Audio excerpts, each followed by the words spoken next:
welcome to Art, Science, Nature, Knit. I'm Natalie, Cool Water, Hot Sun, and we're just sitting out here in the lovely late day out by the cabin, and we're going to see some more interesting cabin stuff today, and I'm just doing the intro here, and we're going to say hellos, and we're going to head straight out to the field with knitting. So let's get to it. By the way, today's March 14th, Thursday, 2013. So hey to Nutmeg Knits, who is Meg in New Jersey, and she is really cool because she learned to knit in Germany, and which is totally cool. That is where Ann Bud learned to knit.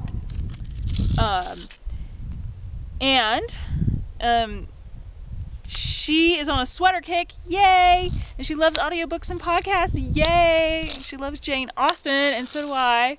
I like all those Victorian England era writers.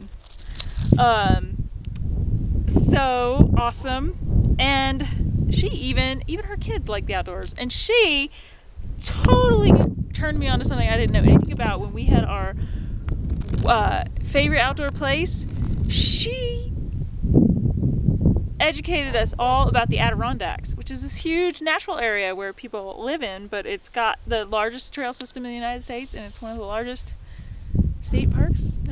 Anyway, we can brush up on the details on the thread, but my goodness, Meg, hey, how you doing? And I've said hello to Luby one before. Oh my god, I didn't write down your name. What's your name? I can't remember. Hi. In Scotland. And I love this name. Renfrewshire. She's in the Renfrewshire. And she made a very cute little cow out of North Ronaldsay. And we're going to go look at a project that I'm making out of North Ronaldsay wool from Scotland. And she says that she will personally go to Orkney and get us all some North Ronaldsay wool. Right? Luby? What's your name? Oh, I'm so sorry. I forget your name. I'm so sorry. And MZ Purple, who is Pam in Virginia. And she also very much admits to being a knitaholic and doesn't want to be cured. Thank you very much. And neither do I. So that's very smart. And she is a knitaholic, but she's smart enough to exercise and shower before she does her knitting in the morning, which is probably a very smart habit.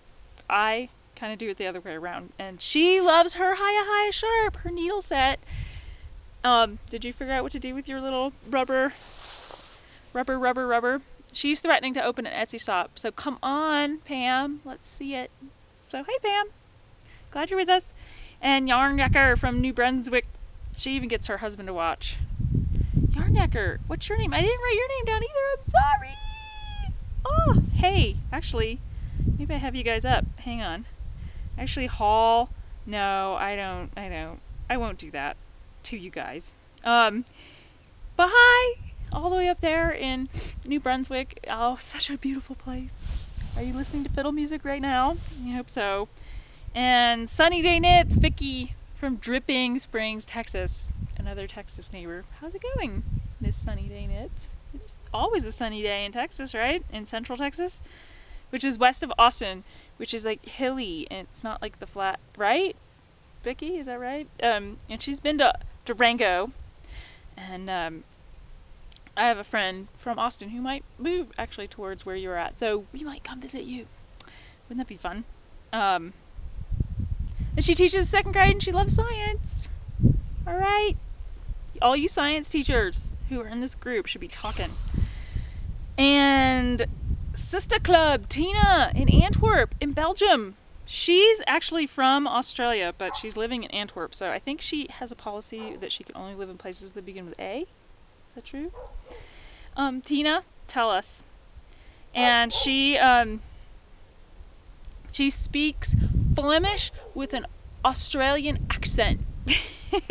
Which I would love to hear. So Tina, I'm waiting. You have a camera in your in your avatar, so that must mean that you can record yourself and let us hear it. That would be awesome. So that is all for now. You never know what you're gonna get next time. But hello if you're watching, and thanks for coming back. And let's do this in true form and go field tripping. Come on! See ya!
Hey, welcome to the outdoor knitting version of Art, Science, Nature, or portion of Art, Science, Nature Knit.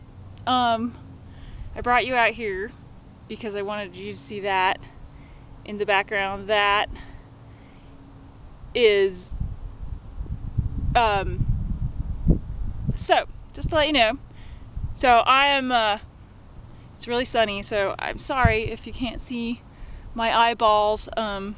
It's really sunny, but it'll make the knitting look really good.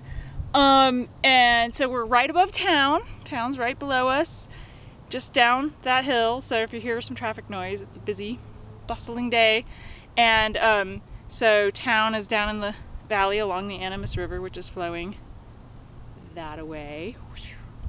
And then in the background there are these multiples of ridges, and the first one is called the Hogbacks, and then the next one above is called there's Perrin's Peak and Animas Mountain, and then of course the La Plata's in the background, which you always see from where I live. So we'll talk a little bit about more about that, but first let's talk about the knitting. There is a super flying insect hatch going on right over here, so maybe you'll get to see some of them. They look like little termites, but I'm not sure. They look like they're hatching up out of the cracks. We'll have a look at them later, out of the mud cracks. It's spring, everything's melting, everything's muddy. It's great, but let's talk knitting. I have been so monogamous. Okay, this started, whoa, can you see that? This started back in Christmas. This is the back of Glennis C's awesome sweater pattern, Burrard. B-U-R-R-A-R-D, and it's got the neck shaping, and it has the armhole shaping, of course, which seems maybe not quite deep enough, but I think the front, I'm a little confused by this, but so this distance between when you start the armhole and when you start shaping the shoulder is 6 3/4 inches, and on the front that length is 7 1/4. So it's a 1/2 inch longer on the front. I would expect the back to be longer. I'm a little confused, and I checked and double checked. Maybe I'll ask her, but yeah, so then it's nice and long.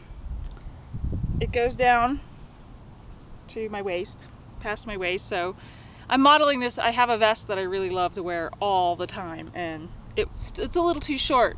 And I like to keep the back of my upper butt warm. So this is going to be nice and long, and it's nice and stretchy, and it is made out of. Started this back around Christmas, or just after New Year's. Started planning it around Christmas because I bought the wool online from a mill at North Ronaldsay, and that is on Orkney Island in Scotland. And it is, of course, of the rare endangered breed of North Ronaldsay sheep that eat seaweed. And this was supposed to be part of one of the most amazing knit-alongs, so good, was Joanna Spring Knit Spin Farms rare breed along. There were a lot of people spinning all kinds of awesome stuff, and some knitting, and a few people were doing this, and I can't wait to talk to them. So go check that thread out. That thread is so informative and useful and interesting and enlightening about how many rare breeds, and they're so awesome because you kind of get to know the place at the same time as you get to know the breed. Isn't it rad?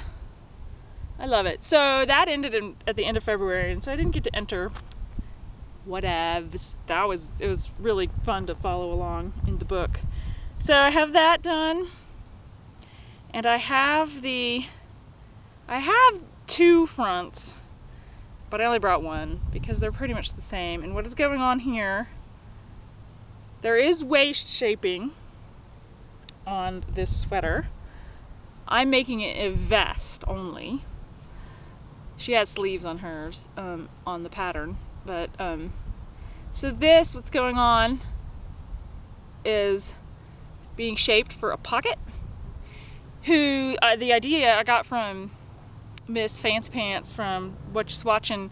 She was doing a knit along with another, like, very Irishy cabled sweater, and one of the people in that knit along had done the pockets, and this is really great. So what you do is you knit, and ideally, so what I'm going to do is I knit the front, and then I'm going to knit, I'm going to pick up, I've put this keeper thread in along like the second row, and I'm going to pick up stitches and knit all the way up to here where I have it, and then knit those 2 pieces together, just to do a knit 2 together with. So this is on a holder cable, and when this piece rises up and gets to be the same length as this, I'll knit them together. And so that back piece, you're looking at the back right now, the piece, so here it is front wise, and so this back piece will take the waist shaping and return to wherever, the pattern is on this row. And then there'll be a nice cozy little pocket. And the reason I didn't pick up and do it right away was because I'm not sure I have enough yarn to do it with this yarn, and I have that amazing, oh so soft, alpaca silk that I want to do it with, so I can stick my hand in a super warm pocket. Yes. And I ordered a different color because I didn't want to use any of those colors because I just didn't. I want to make something else out of them, and I just wanted this to just be exactly what I want because I'm working so hard on it. It's taking so long. I started So I started planning on Christmas, and then the yarn didn't come until kind of mid to late January, so I really didn't start knitting on it. I pretty much started knitting on it immediately.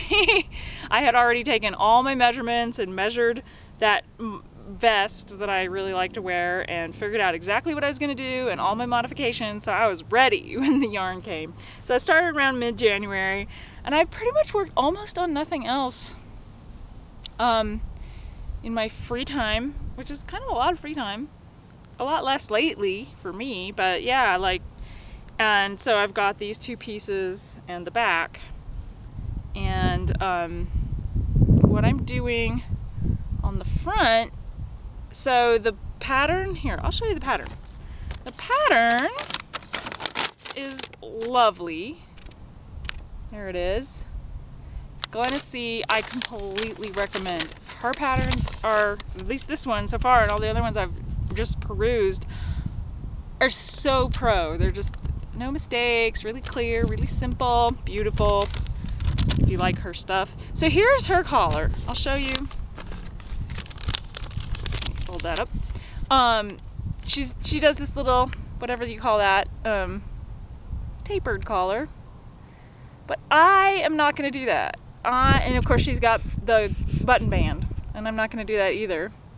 What I'm going to do is ignore the collar shaping and continue straight up so that I have one collar. Basically, I'm going to make the front look like the back.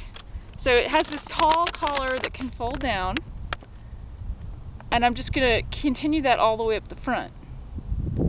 And what I've done is I've compensated, I've added the width on each side of the fronts where the button band would be. I've added this 3-stitch panel on both of them to, and I did a little seed stitch. And I'm gonna put a placard in the back. There's gonna be, you'll see, I'll show it to you. I'm doing it on this other one too, that I got out of a magazine.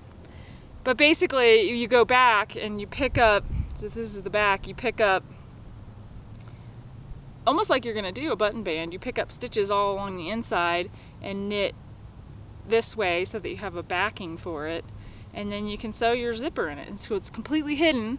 And then on the front, when you zip up, you know, you don't really see the teeth.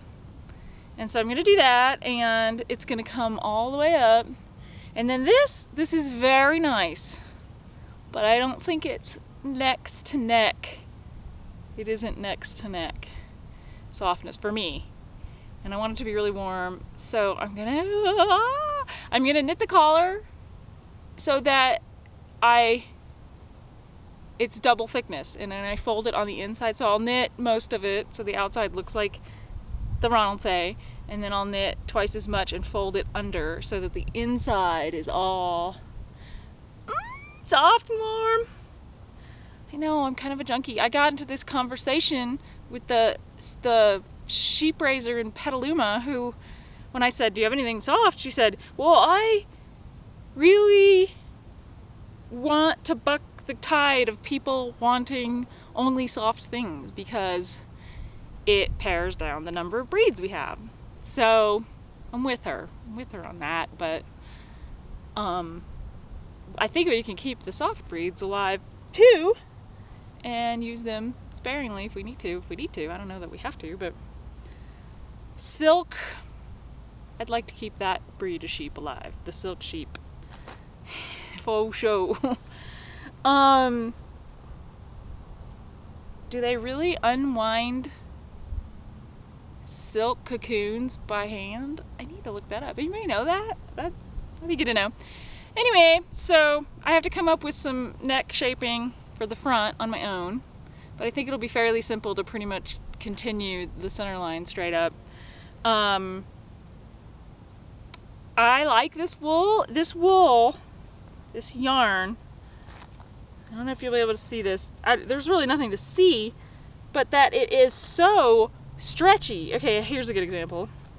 It's like the spin is super loose. So there's a big fluffy part, and then there's a tight part. Maybe you can see that. And then there's a fluffy part, and then there's a tight part, and it's pretty inconsistent, and most of the time it's really loose. And so it's got very little bounce. A little. I love it. I love how rustic it is. It's funny, when I ordered it, I thought it was going to be light gray, but as you can see, it's actually just kind of a creamy tan, which is gorgeous. It's absolutely beautiful. I'm not complaining, but it's not gray. Anyways, and it has a lot of these, I don't know if you can see this, I think maybe that they're guard hairs. I have a picture of it I can put in here, and it was shedding a lot, and it just has these coarser hairs, which might be the guard hairs. But when I was talking to other people on the rare breed along, they had noticed the same thing about their North Ronaldsay, so it might be part and parcel with the breed, which is cool. I'm totally into that. Like I said, I'm into the rare breeds for sure. But what is going on, I've completely had to invent a technique. What is going on is that it is very stretchy, and I'm finding ridiculous amounts of slack, especially on like the edges of the cables. There's this beautiful six-piece cable there, and then again, and what I was finding is you know, cables themselves inherently put some stretch on the yarn, but on one particular side, basically, I'm going to say the downstream side of the knitting, you know, if I'm knitting this away, it was always on this side, you know, or likewise as you came to the stockinette section. So what I was doing a lot of in order to try to take up slack, so I had a couple techniques. I don't know, let me see if I can find a part where you can really see at the beginning that it was getting, yeah, big ladders, you can kind of see them. If this doesn't come out, I'll put some photographs in here, because like the ladders were absolutely, oh well, really noticeable. Like, where's my finger? There it is. See, I can practically stick my finger through there. That's before I realized I needed to do something about it. And so the first thing I started trying is I would just pull the next stitch and it would make a big loop, and I was just carrying this slack like all the way to the end, and then like leaving it on the edge and thinking I'd weave it in like an end, and then that just got crazy. It just got really long, and so I started tying it off in the middle, and it got really to be like a 4-inch loop. You know, I'd be pulling, and then be like, oh, I've got to tie this off. And so I would tie it off, and then I finally figured out, and maybe I'll do a little close-up demo of this, but then I just started pulling the loop, knitting it or purling it, and then kind of like as if I was gonna go knit through the back loop to put a twist in, but not actually knitting it. So I'd have this like extra loop, and then I'd pick it up on the next way back. So maybe I'll show you what I'm doing, but you know, and then I have to adjust for how it's gonna look. You know, for the most part, I just kind of go through the back loop, make sure it maintains its twist, unless I'm doing it on a knit side. But yeah, there's all kinds of interesting sort of a little bit wonky fabric, like right here, where you can kind of see, you know, it's not the beautiful, super clean stockinette. See all those like extra wonkies?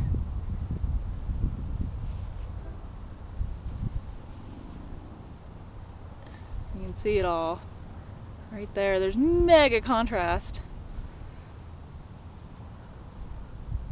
So, but doesn't bother me. I loves it. I want to say thank you, Nicole, Positively Knitting, Hot As Knitter. She gave the best tip. She said that, so this doesn't use this too much. It does, actually. When you want to, because you're doing the waist shaping, so you decrease it first and then you increase, but if you're looking at your knitting, right, you know,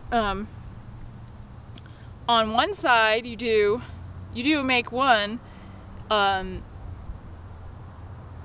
you want it to slant the right way, and so you have to remember whether you want to make one front or make one back. And her thing was on the right side of your knitting, when you're looking at your knitting, the way to remember that on the right side you do it in the back, you always say, be right back. So I was like, right, back, cool, that's awesome. And then on the left you pick up the ladder through the front.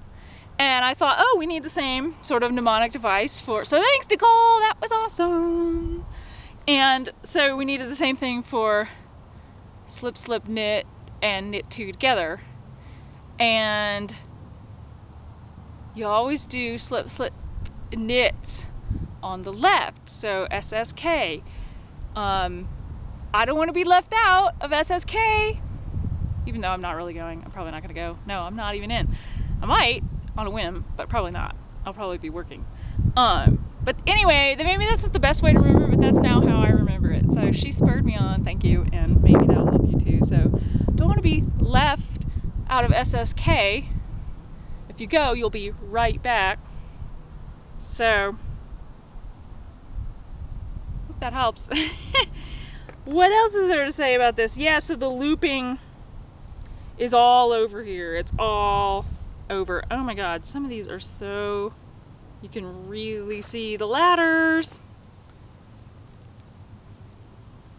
Let's see, can you see that? You can really see it when the, yeah, never mind. Okay, so that is coming right along, and I think that the color that I'm going to use with the silky is like a denim, because I love me some blue. And I think that's it about this for now. It's taking a long time, which sweaters should. I think I'll probably pick up around the pockets for, have a little 2 or 3 stitch edging, and that's probably it. I will get back to you on that. I got the idea to put twists in from Kat Bordy. I went to this, I'm neglecting to tell you guys much about those classes, but I will just tell you as I remember things. She was saying when she reinforces her heels, sometimes she will put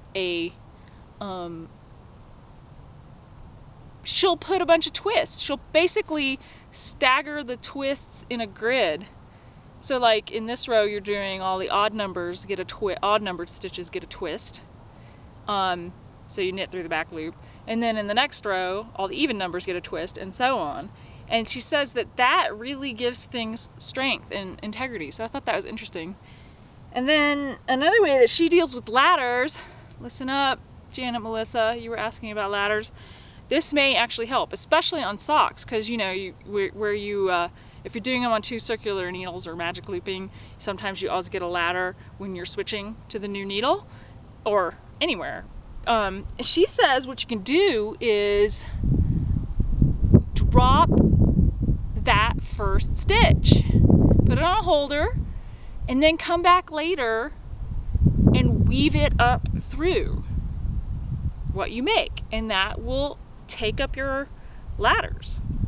Which for me, you know, I always, when I'm doing double pointed needles, the stitches don't stay exactly where they're all, every time I do a new needle. So I come to the end of a needle and then I pick up 2 more stitches from the next needle. And then I knit, and then I knit 2 from the next needle. So the stitches are always rotating. Exactly. So the ladders aren't always there, but you can't really avoid that if you're doing 2 circs. So she also recommended these little tools are called Fix-A-Stitch, and they're basically little crochet hooks with crochet hooks on either end, and they're arranged the hooks are opposite one another, so you can kind of weave your ladders in and out as you go up easily. So those are lots of fun ideas for fixing up your ladders. There was something else by Capworthy I wanted to say, but all I can say is that you saw the baby sweater. That was really my first sweater, but this is really my first sweater. And I have to say that sweater class with Ann Budd gave me so much confidence and so much know-how and so much just practice that I can't believe how much more easily this makes sense than the first time I tried to make a sweater and abandoned it like a year and a half ago. So highly recommend maybe just her books, or if you could take a class with her. It was worth it. So I'm so excited. I will never block before I seam ever again. She gave really good tricks on how to join yarn and how to weave in ends, and her books have all these formulas on exactly how many stitches for what size. Like, you could just basically take her book and make any sweater any size with her charts and tables, if you're into that kind of thing. If you're a charts and tables kind of person, I'll just show you this one more time because it's so gorgeous. So freaking, I just think there's so many combinations of cables, like, but you know, to find one that really harmonizes across the whole piece is really a gem. And this is one of them. I love it. Flying insects. Okay, so I have been doing a couple other little things in the times that has needed to take a rest, because that I can watch shows and knit on that, but sometimes I just need something even more, a little more mindless, and this would be it. Crossroads at the coffee shop. This has been going on a long time too, since November, with Unwind. Wait, is that right? Unwind Yarn Company, I'm pretty sure. In an Aran worsted in the Blue Jay colorway. How do I get out of the way? Yeah! Ain't that great? It's really coming out. I'm almost through one whole chart, and we do it again, so it's going to be twice this size. So really nice. Blue Face Leicester is BFL. Somebody out there was asking, what the heck? Isn't that sweet? It really is crossroady. Of course, lots of people have been making this, which is great. I almost never do what lots of people are doing, but it's kind of fun, even though I'm like a jillion years behind. There it is. It's really long. It takes a long time to get through that whole length, but I really like it. And then then there's, you know, pretty easy pattern that's totally memorizable, and then you purl the whole back side. So it's great for socializing, listening to something that's a little bit more in depth. Okay, one more thing that I've been loving. I know this is not very exciting to show, but do y'all remember Mottled Fields? Does everybody remember this? I know it's not much to look at, but it is a lot to feel. Oh, it's alpaca. Dreamy. It's dreamy. It's super dreamy. It's Cascade alpaca, and well, two of the colors are Cascade pure alpaca, 100% baby alpaca, and then the burgundy is Shibui. And these are, I'm doing size 2s on my highs. Oh yeah, that's what I was gonna say about my highs, which I adore, of course, I love. I can't talk them up enough, but you know, the way they connect is they screw on, and what you get when you get your kit is these two little rubbery grips, and then you crank. And mine, I crank them, but they sometimes come undone, and I actually broke a needle doing this. I was like so cranking down. What happened was it came unscrewed while it was in the line, and you know, the way, oh my god, I just dropped a bunch of stitches. Well, I'll pick them up. Anyways, as they were in the line, it was getting looser and looser, and it was bending. I can I don't have any, oh, I don't actually have any of those needles with me. Everything is just on holder cables. So it came unscrewed and it was bending. Basically, it's just the needle and then the screw sticks out. It was bending the screw and it broke my needle because I wasn't paying attention and it was coming unscrewed. That is my only complaint so far about those needles. Anyway, back to the beautifuls. Back to beauty. So this I put on hold because I finally got up to the point where I did this is one panel of the back of a jacket called Mottled Fields out of Knitters magazine by the Knitting Universe people, the Stitches West, Stitches East folks. And it's 4 panels and 2 sleeves, and every panel has 3 different colors. So some of you may recall that I was trying to work out what the 4 colors are going to be, and I have figured it out, which, you know, I did get this color.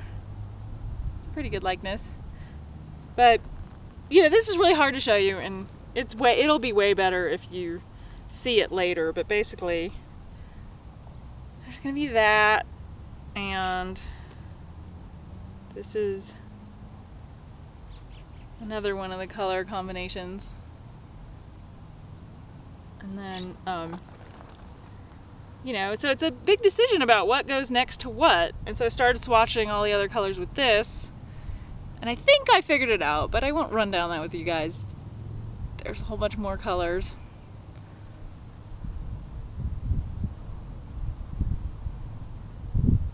Oh, the light, there we go. Pretty good on the colors.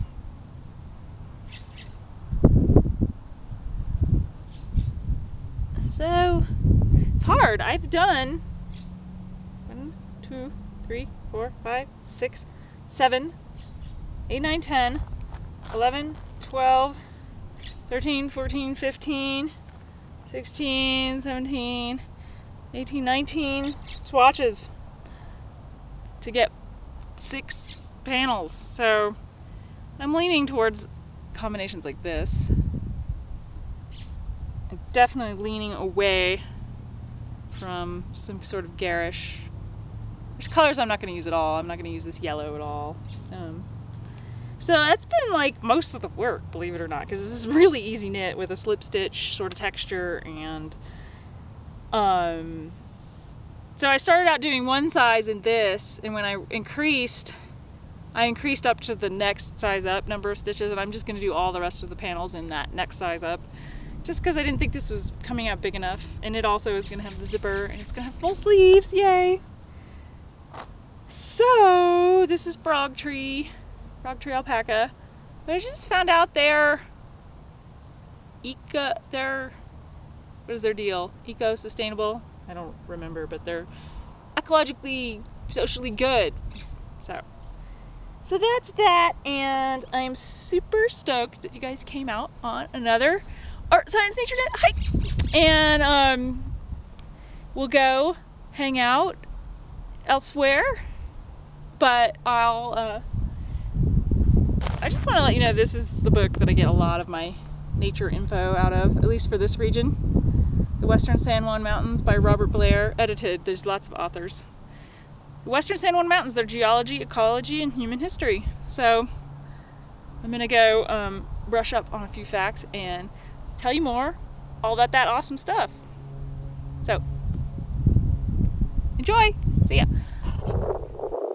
So here we are, pod venturers, standing above the happy hamlet of Durango, the bustling little old mining town, and I love this spot. It's a beautiful spot because we can really get a great overview of a lot of the geology and landscape processes that are going on around here, which is awesome. I'd like to get in future episodes more in depth with some of the geology, but this is a great place to start.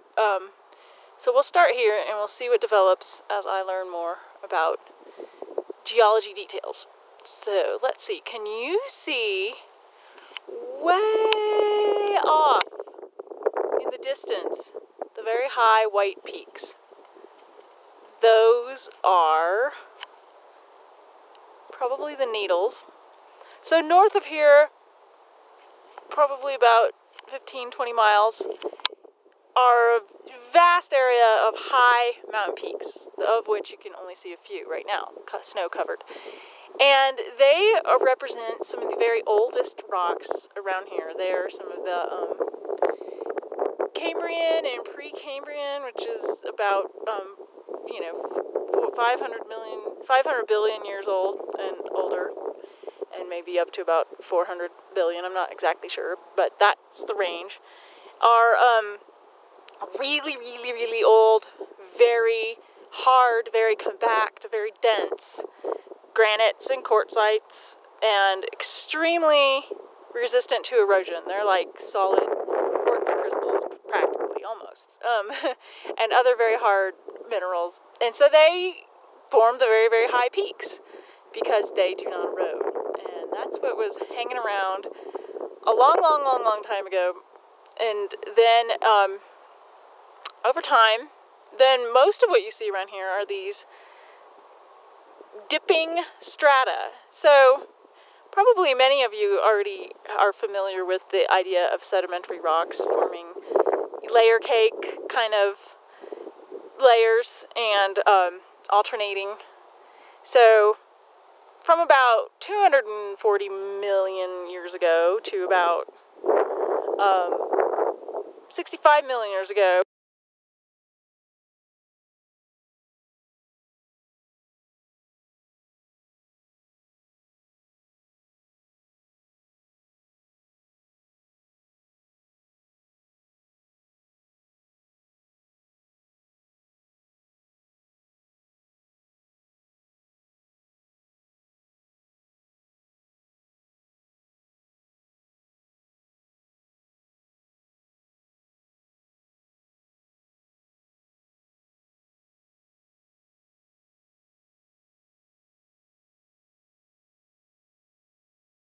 we had a lot of the North American continent was covered with inland seas.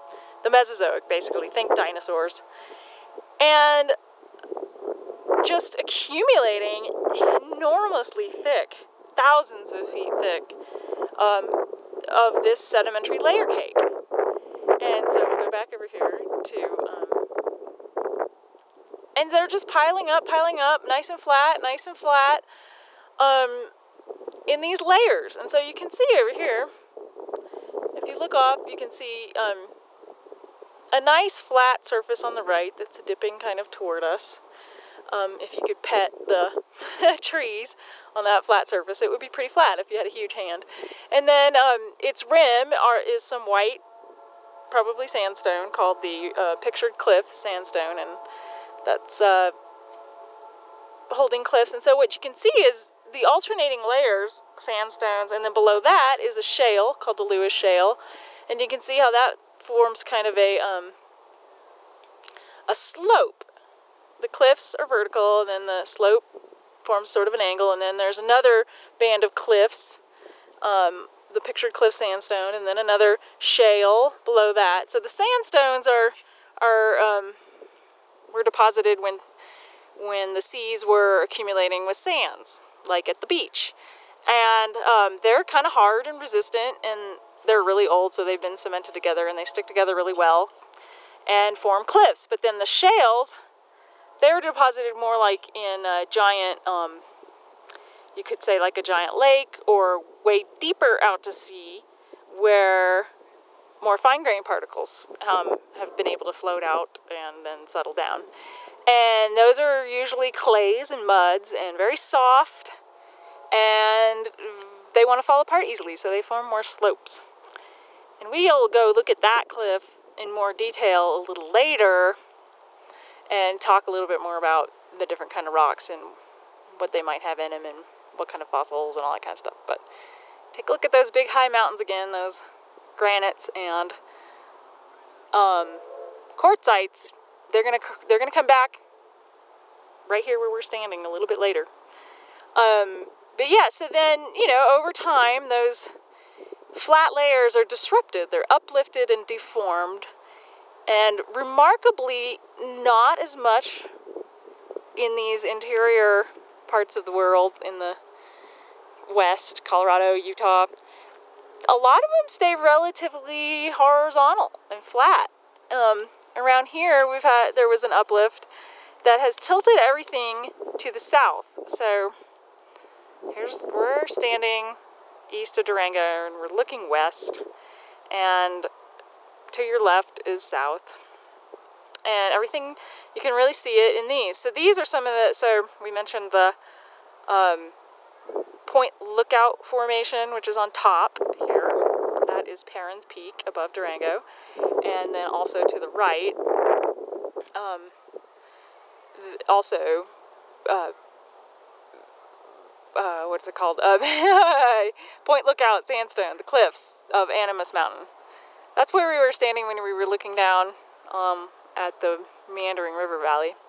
And then below it is, again, the Mancos Shale. And again, it's forming these really slopey, you can really see it. You can see the cliff on top and the slope, the nice gentle gradient slope below of the softer sediments.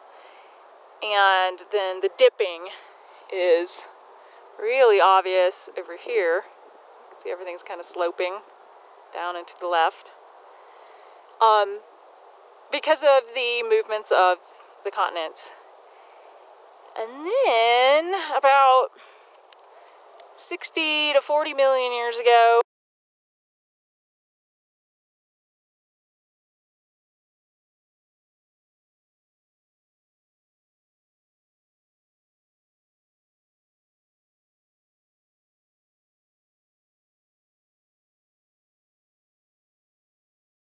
there was a lot of volcanic activity that formed the La Platas.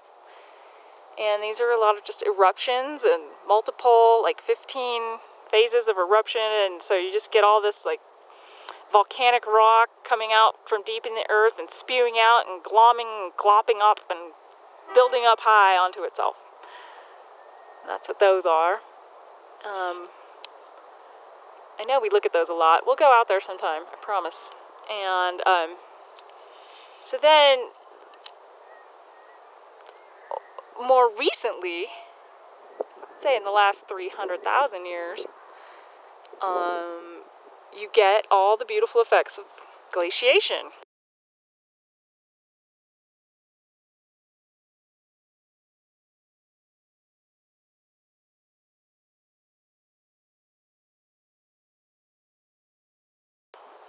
We all know about that. Basically, this entire valley is had a glacier in it around 16,000, 18. There are many pulses. So what happens is we go back to the high country, where all the high peaks are, and you cool things off quite a bit. You know, tree line is up there. We've been up a tree line. Imagine tree line coming down 2,000 feet. So basically, everything's cold and frozen for a huge range. I mean, if you imagine all that area, the glacial fields covered at their extent about 2,000 square miles. That's something like 120 miles square in each direction. And so you'd have this big central mass, and then, so if you're looking at it from above, you have this big central mass and then all these glacial arms that kind of radiate down the valleys off of the main glacial field. And the one that extended down through the Animas Valley was one of the longest ones, 40 miles long. I mean, it basically just plowed through huge places that are huge passes now, and pulsed.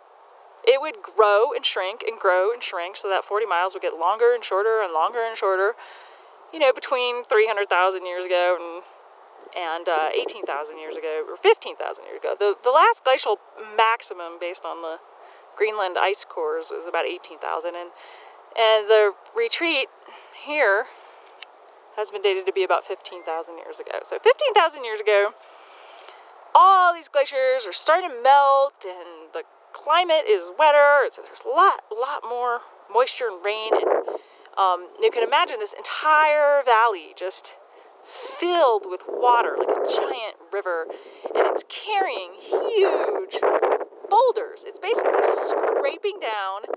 It has torn apart those higher mountains because glaciers' ice is really abrasive, and it's been tearing things up, and you can see how it's been doing that in these mountains, that big glacial bowl, and all of the steep horns and cirques that have been just carved by ice, just sculpted. And what that does is it creates a whole bunch of debris, and it washes it downstream, and it forms huge glacial deposits. So the entire town of Durango is built upon a valley full of boulders and sand and silt. I don't know how deep, but probably pretty deep. Probably at least hundreds of feet thick, full of water.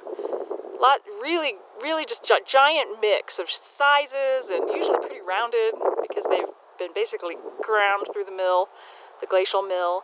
And also, as these things pulse, it puts out moraines, which are further downstream, but it leaves huge deposits. So you can see this hill in the foreground, you can see the road winding up, I'll point to it. That whole hill slope, that's where Fort Lewis College is completely made of glacial deposits. And that is a testament to how much sediment was flowing out of those mountains 18 to 15,000 years ago. And you guys might not be able to see this, but in the road cuts I can see that the rocks are very rounded, very gravelly, and in comparison to the slope, the surface that we are standing on, so the hill slopes here you can see, and as I walked up, are all made of rock. And you can see these outcrops are made of rock, not of rounded gravels, but we are standing on this nicely sloped surface. See, there's the yucca. Hi, yucca.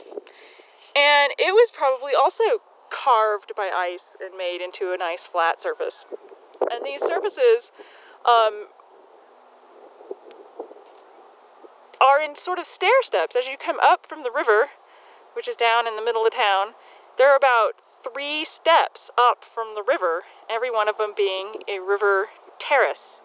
So as this river retreated and less water was available, and it may have, gone from a very large flow that went from where we're standing all the way over to the Hog's Backs, and then suddenly, when in geologic time, maybe over 100 or 500 years, the flow rapidly decreased and then started carving in a lower, narrower section and forming that surface. And then it dropped again and got narrower and started forming a lower flat surface. So you get these like stair steps.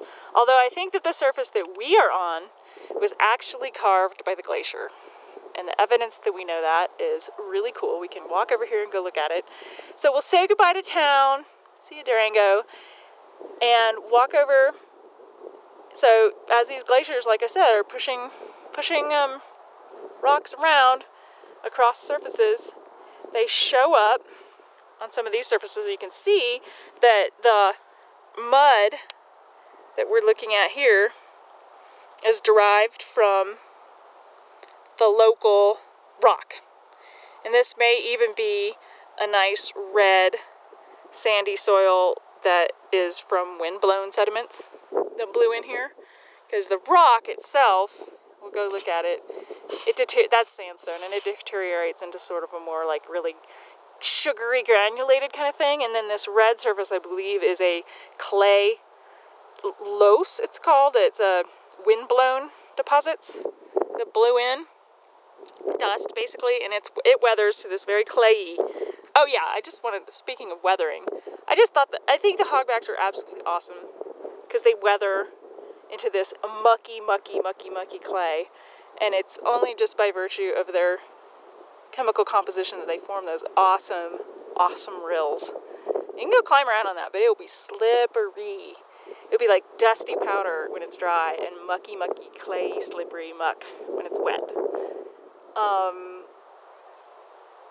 And I think they're beautiful. They're hogbacks. I'm sorry I didn't get a picture of that with snow on it because they're so funny. Like, you can see in the shadows, in the zigs, those are more north-facing, and they hold snow, and they would be white.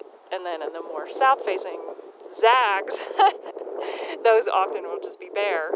So it's really awesome in the snow. So I'm sorry I didn't get a picture of that for you guys. Okay, back to the glacial surface that we're on, or glacially carved surface. So what you find as you walk around is you find these rocks that are obviously granite.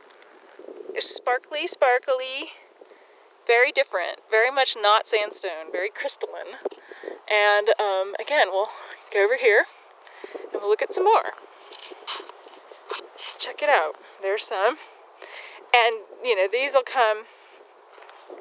Here are more awesome examples of frost heave textures that we actually look at a little bit later. That's caused by freezing and thawing of ice and snow. So here's some more. See how they're very rounded? They're definitely, oh, this one has a nice, what's called a phenocryst. See that darker chunk? See, I don't know if you guys can see how sparkly and crystalline these rocks are. These rocks are not from around here. They're carried from far, far away up into the mountains. And they're called, here's a lot of them, very exposed in this sort of like road zone. Again, quartzite, that one's very crystally, very rounded because they've been tumbled and they've been like in a rock tumbler for thousands of years before they were deposited here as the glacier retreated. And they're called glacial erratics because they're so far from their source. Here's a really pretty one that they are considered erratic, not to be trusted. There's a big one. See there, a big boulder. So yeah, some of these can be huge. Ah, here's a nice big field of them. Glacial erratics, and they're everywhere. They're over in my neighborhood. This glacier got around. So, that's it for now, awesome pod adventurers. Tune in, hopefully more, for more fun geological musings. So here's a great spot showing the rounded particulates of glacial erratics on top of the dipping, very prominently dipping to the south, which is to our right, of the sandstone. You can see the sandstone weathers into the angular blocky stuff, and then the glacial erratics are very rounded. There's so many good ones right here. That's probably more of a quartzite, which is the stripes, and then here's a very crystalline granitic with the little individual crystals all cemented together, and they're all over here. They've been scooted over.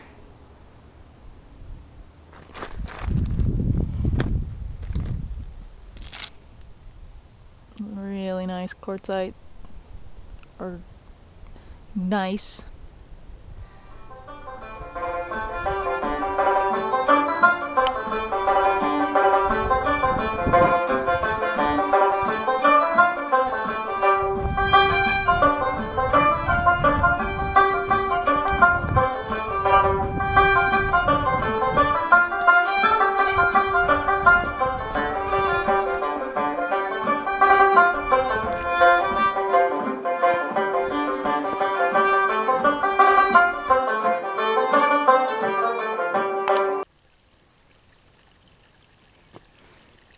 This is kind of an unusual sight.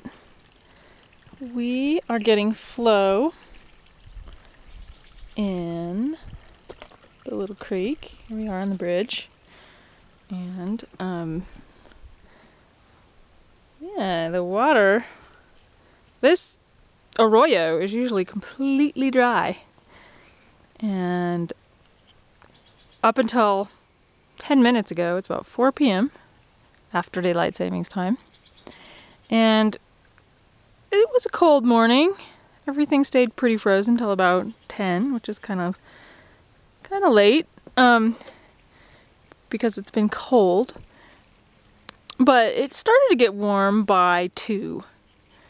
And the really cool thing about rivers and snowmelt is that there's a neat delay in how long it takes for you to see flow in the creeks, even though melting has been going on for at least a couple, 3 hours.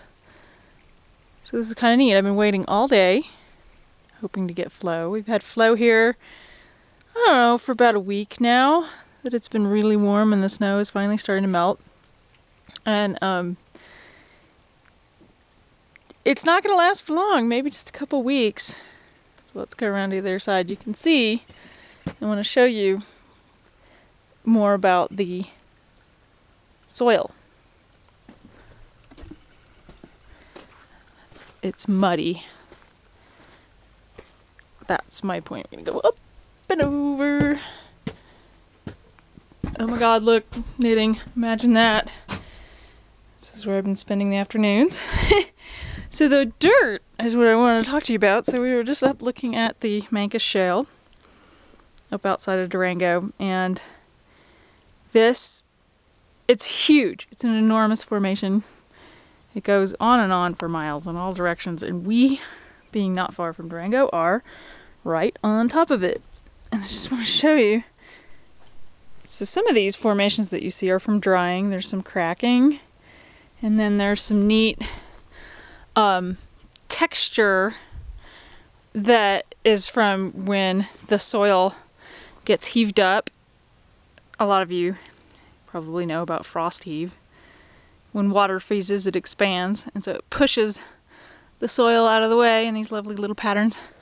But what I wanted to say is, of course, Mancus Shale is quite clayey, and as it breaks down, so it's a shale, so it's made of basically mud deposited on a seafloor or in a river basin, and it is basically made of mud and clay, and when it weathers, there's more of the lovely pond.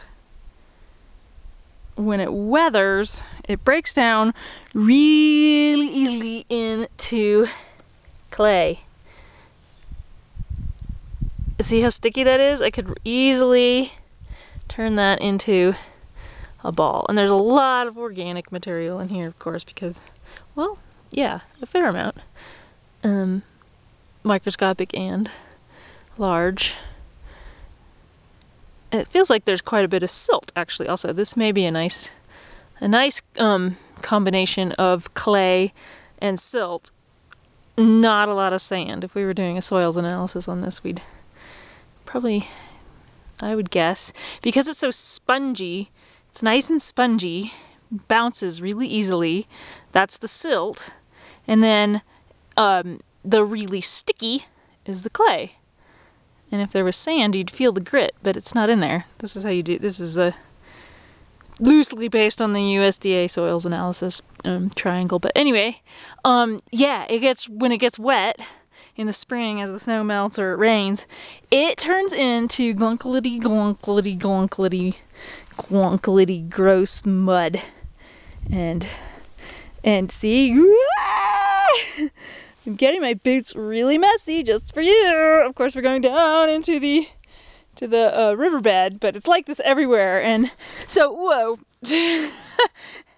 when you need to walk around out in the landscape, it's good to be able to like walk around on the snow patches or find places where there's grass or dry sections, so you can keep your feet clean and not end up weighing 30 extra pounds because you have tons of mud. That's all I wanted to say. I just wanted to talk to you guys about mud. There's the little homestead. I hardly ever look at it from this angle. See ya. Thanks for talking about mud. You gotta love your local soil. What's your soil like? Okay, see you later.